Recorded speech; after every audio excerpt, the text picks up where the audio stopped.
Assalamualaikum warahmatullahi wabarakatuh. Innal hamdalillah nahmaduhu wa nasta'inuhu wa nastaghfiruh wa na'udzu billahi min shururi anfusina wa min sayyiati a'malina. May yahdihillahu fala mudhillalah wa may yudlilhu fala hadiyalah. Asyhadu an la ilaha illallah wahdahu la syarikalah wa asyhadu anna Muhammadan abduhu wa rasuluhu la nabiyya ba'dah. Allahumma shalli wa sallim ala nabiyyina Muhammadin wa ala alihi wa ashabi ajma'in. Amma ba'du. Fa ya ayyuhan nas usini wa iyyakum bittaqwallahi faqad fazal muttaqun. Faqad qala Allah ta'ala fi ayatil karim a'udzu billahi minasyaitonir rajim. Bismillahirrahmanirrahim. Wasari'u ila magfiratin min rabbikum wa jannatin arduhas samawati wal ardu uiddat lil muttaqin alladzina yunfikuna fis sarai wad dharrai wal kadhiminal ghaiz wal 'afina 'anil nas wallahu yuhibbul muhsinin ila akhiril ayah. Shadaqallahul azim. Hadirin jamaah salat Jumat rahimakumullah, puji syukur senantiasa kita panjatkan kepada Allah Subhanahu wa taala karena Allah pun senantiasa mencurahkan nikmat, inayah, hidayah, kesehatan, kesempatan kepada kita semua, sehingga siang hari ini kita masih bisa menjalankan aktivitas ibadah sholat Jumat berjamaah. Mari kita tingkatkan kualitas takwa kita kepada Allah Subhanahu wa taala dengan menjalankan segala perintahnya dan menjauhi segala larangannya. Tema kajian kita, tema khutbah pada saat ini adalah tentang kecerdasan orang yang bertakwa. Tema ini penting untuk diangkat disebabkan karena modernisme saat ini selalu mengidentikan akal dengan anti Tuhan.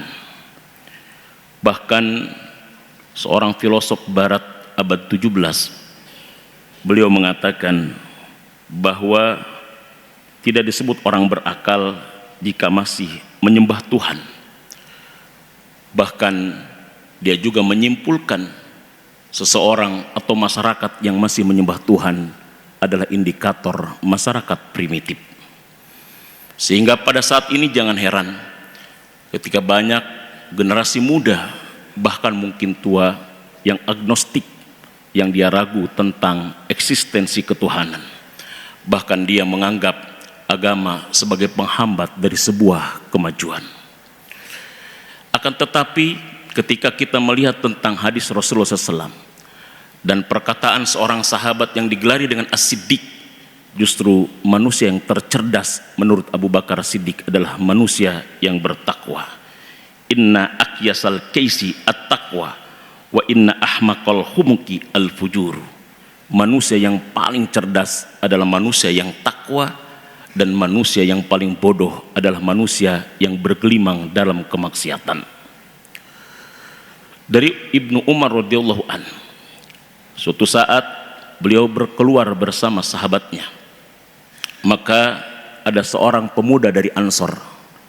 Dia mendatangi Rasulullah sallallahu alaihi wasallam dan dia bertanya kepada Rasulullah sallallahu alaihi wasallam, "Ya Rasulullah, wahai Rasulullah, manil aqyas? Siapakah sebetulnya orang mukmin yang paling cerdas?" Kemudian Rasulullah sallallahu alaihi wasallam menjawab pertanyaan seseorang Ansor itu. Dia berkata, "Aksaruhum lil mauti dzikran wa ahsanuhum lima ba'dahu istidadan ulaikal aqyas." Rasul mengatakan, manusia mukmin yang paling cerdas adalah manusia mukmin yang senantiasa ingat kematian dan senantiasa mempersiapkan diri untuk bekal kematiannya. Itulah manusia tercerdas dalam perspektif Rasulullah sallallahu alaihi wasallam. Oleh karena itu, maka dalam kesempatan khutbah yang singkat ini, izinkan khatib untuk menyampaikan tentang kecerdasan manusia bertakwa. Kecerdasan manusia bertakwa yang pertama adalah memiliki kecerdasan spiritual. Kecerdasan spiritual dilihat dari yang pertama, pandangannya jauh ke depan atau visioner. Orang yang bertakwa adalah orang yang bukan hanya berpikir hidup untuk hidup di dunia ini. Tetapi orang yang bertakwa adalah orang yang berpikir bagaimana kehidupan sampai terus ke akhirat nanti. Konsep orang takwa di dalam memahami hidup, fid dunya hasanah, fil akhirati hasanah, wa qina adzabannar. Dia bukan hanya ingin baik di dunia, ingin selamat di dunia, ingin bahagia di dunia, tapi orang takwa adalah orang yang bahagia dunia, bahagia akhirat, bahkan terbebas dari api neraka. Inilah cara pandang orang takwa, adalah pandangan yang visioner, jauh ke depan, bukan hanya mementingkan terkait dengan dunia, tapi bagaimana nasibnya di akhirat nanti. Ada sebuah kata-kata Luqman Al-Hakim yang amat sangat luar biasa. Beliau menegaskan, janganlah kalian masuk ke dalam dunia yang menyebabkan rusak akhiratmu. Jangan kau tinggalkan dunia yang menyebabkan engkau menjadi beban bagi orang lain. Artinya bagi orang yang takwa, parameter kehidupan dunia diukur bagaimana selamat atau tidaknya dia di akhirat. Dia berekonomi, tetapi dia lihat apakah aktivitas ekonominya menyelamatkan dia di akhirat atau tidak. Dia berbisnis, apakah bisnisnya menyelamatkan dia di akhirat atau tidak. Sekalipun itu menawarkan untung yang sangat dahsyat dan besar, akan tetapi jika hal itu merusak akhiratnya, orang takwa tidak tergiur dengan untung yang besar itu. Dia berpolitik, tapi politiknya pun selalu akhirat jadi parameternya. Begitupun dengan aktivitas kehidupan lainnya. Inilah kecerdasan pertama, kecerdasan spiritual orang yang bertakwa. Yang kedua, ciri kecerdasan spiritual orang yang bertakwa adalah orang bertakwa, orang yang melihat sesuatu yang bukan berdasarkan objeknya saja, tetapi orang takwa adalah orang yang melihat sesuatu di balik objeknya. Bukan hanya fisiknya, tetapi metafisiknya. Ya'lamuna zahiran minal hayati dunya wahum anil akhirati ghafilun. Kebanyakan manusia melihat sesuatu hanya yang nampak saja dari kehidupan dunia, akan tetapi terhadap sesuatu yang tidak nampak, yakni kehidupan setelah hidup ini, tidak sedikit manusia yang lalai karenanya. Oleh karena itulah jangan heran jika ada manusia yang bertakwa sabar ketika diuji dengan berbagai macam ujian yang begitu berat, disebabkan dia bukan hanya melihat tentang bentuk ujiannya, akan tetapi orang takwa melihat di balik ujiannya. Ketika diuji dengan sakit, fisik sakit menyebabkan kita tidak enak makan, tidak enak tidur, tidak enak istirahat. Fisik sakit menyebabkan kita sengsara dan hidup dalam ketersiksaan. Akan tetapi orang bertakwa melihat di balik sakit. Di balik sakit ada ampunan Allah. Di balik sakit ada cinta Allah. Di balik sakit ada kenaikan level di hadapan Allah. Di balik sakit ada nilai ibadah. Bahkan di balik sakit Allah sengaja agar kita balik ke hadapannya dalam kondisi fitrah dan kita terhalang dari melakukan kemaksiatan. Sehingga orang yang melihat di balik sakitnya bahwa di dalamnya ada ampunan Allah, di dalamnya ada cinta Allah, di dalamnya ada kenaikan level, di dalamnya ada nilai ibadah, bahkan cara Allah agar menahan kita tidak maksiat, maka tentu orang yang melihat di balik sakit akan ridho, akan ikhlas dan sabar dengan sakitnya, bukan dia justru protes terhadap Allah ketika sakitnya. Itulah orang takwa. Sampai-sampai Ali bin Abi Thalib pernah mengatakan, ketika aku berdoa kepada Allah Subhanahu wa taala, doaku dikabulkan Allah, aku berterima kasih 1 kali. Tetapi ketika aku berdoa kepada Allah dan doaku tidak dikabulkan Allah, aku berterima kasih 10 kali. Sahabat Ali bertanya, kenapa begitu wahai Ali? Ali kemudian mengatakan, yang pertama adalah keinginanku, yang kedua adalah keinginan Allah, dan aku yakin keinginan Allah jauh lebih baik daripada keinginanku. Sehingga orang bertakwa adalah orang yang ketika doanya dikabulkan dia tetap berterima kasih, bahkan ketika doanya tidak dikabulkan pun dia tetap berterima kasih, karena itu adalah keinginan Allah yang jauh lebih baik daripada keinginan kita. Ini cara pandang orang takwa, bukan hanya melihat sesuatu dari objeknya, tapi orang takwa melihat sesuatu di balik objeknya. Orang takwa adalah orang yang yakin terhadap yang gaib, terhadap pengawasan Allah Subhanahu wa ta'ala. Ciri kecerdasan spiritual yang ketiga dari orang takwa, ketakwaan melahirkan sebuah kesadaran universal. Orang takwa adalah orang yang sadar kalau hidup ini bukan hanya untuk hidup ini, tapi hidup adalah untuk mati. Orang takwa yakin bahwa hidup yang sebenarnya adalah setelah hidup ini. Orang takwa yakin dan sadar kita mau kemana, dari mana, sedang apa, dan akan bawa apa ketika kita kembali kepada Allah Subhanahu wa Ta'ala. Kesadaran inilah yang menyebabkan hidupnya on the track, tidak mudah tergiur dan tergoda dengan berbagai macam godaan dunia. Ini kecerdasan yang pertama orang yang bertakwa, yakni cerdas secara spiritual. Yang kedua, orang takwa itu adalah orang yang cerdas secara sosial. Orang yang senantiasa peduli terhadap sesama karena dia meyakini bahwa kita adalah makhluk bukan hanya semata-mata diperintahkan untuk berhubungan dengan Tuhan, tetapi kita juga adalah makhluk yang diperintahkan untuk senantiasa berhubungan baik dengan sesama manusia.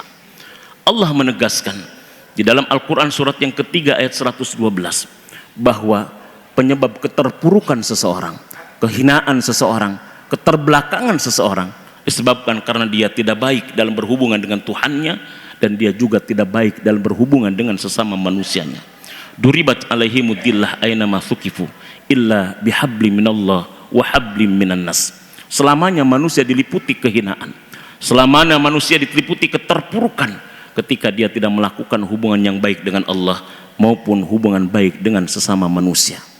Orang takwa adalah orang sadar bahwa kebaikan yang dia lakukan kepada orang lain pada prinsipnya adalah kebaikan yang akan kembali kepada dirinya. In ahsantum ahsantum li anfusikum wa in asatum falaha.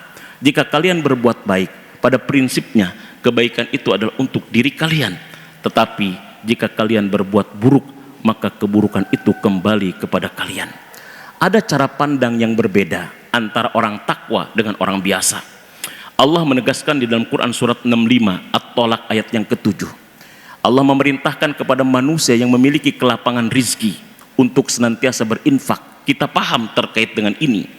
Tetapi di dalam ayat itu pun Allah pun memerintahkan kepada orang miskin yang rizkinya dibatasi untuk selalu berinfak. Orang yang umum mungkin ketika dia tidak memiliki rizki disuruh untuk berinfak. Ketika dia susah disuruh untuk membantu orang susah, mungkin dia akan berpikir, aku saja susah, bagaimana aku bisa menolong orang susah? Aku saja kekurangan, bagaimana aku bisa membantu orang lain yang kekurangan? Tapi bagi orang yang bertakwa, aku susah, jangan-jangan disebabkan karena aku tidak memberikan bantuan kepada orang susah yang lainnya. Rizkiku terbatas, jangan-jangan disebabkan aku tidak pernah mau berbagi dengan rizki yang kumiliki dengan orang lain. Itulah orang takwa yang cara pandangnya berbeda dengan cara pandang manusia pada umumnya. Yang ketiga, orang takwa itu adalah orang yang cerdas secara emosional. Cerdas secara emosional adalah kecerdasan di dalam mengontrol dirinya, di dalam mengendalikan dirinya ketika melihat sesuatu yang berbeda, ketika melihat sesuatu yang dia sendiri tidak senang, dia sendiri tidak menyukai, maka dia merespon dengan baik.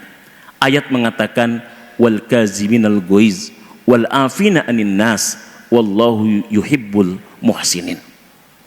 Bahkan Rasulullah sallallahu alaihi wasallam menegaskan ada 4 hal ketika manusia mampu mengendalikan dirinya, Allah lindungi dia dari setan, bahkan Allah masukkan dia ke dalam surga.